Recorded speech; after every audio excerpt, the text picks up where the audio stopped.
na lahat ng bank accounts ni Elton ngayon. Dami pa naman namin kailangang bayaran. Sa eskwelahan, tubig, kuryente. Hindi naman sapat yung kinikita ko sa palengke.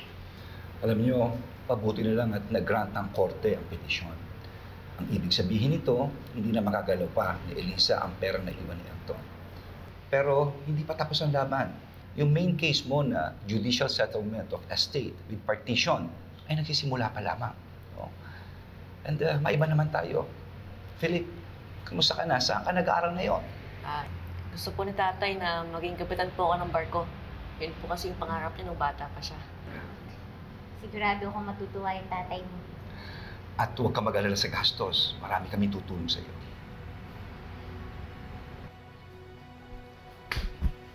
Mukhang pera! Sabi ko na nga ba pera lang magpapalabas sa tunay mong kulay. Hindi ako mukhang pera. Ipinaglalaban ko lang ang karapatan ng anak ko. Karapatan? Anong karapatan na pinagsasabi mo? Kami ang legal at tunay na pamilya ni Elton. Anak din ni Elton si Philip. Dala niya ang apelyido ni Elton. Uminahon kayo. Uminahon kayo. Wala akong kinuha ni piso nung nabubuhay pa si Elton. Mag-isa kong tinaguyod ang anak ko habang kayo nagpapakasarap kayo sa pera niya. Ano to? Makikihati pa kayo ngayon sa mana namin? Gusto magsustento ni Elton sa inyo noon. Tumanggi ka lang dahil sa pride mo. Kaya naman pala inuna niya pa yung bastardo mo kesa sa sarili niyang anak ng graduation. Tama na. Tama na. Uminahon kayo. Ha? Tinakbo namin siya sa ospital noon. Alam mo yun. Humingi pa nga ako ng pasensya sa'yo, di ba? Ang sabihin mo, mas paborito niya kayo.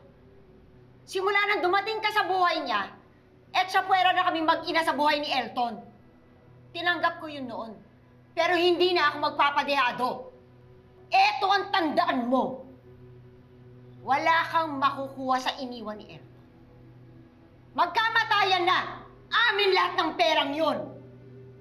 Wala akong pakialam kung matigil sa pag-aaral ang anak mo at wala rin akong pakialam kung mamatay kayo sa gutom. Philip!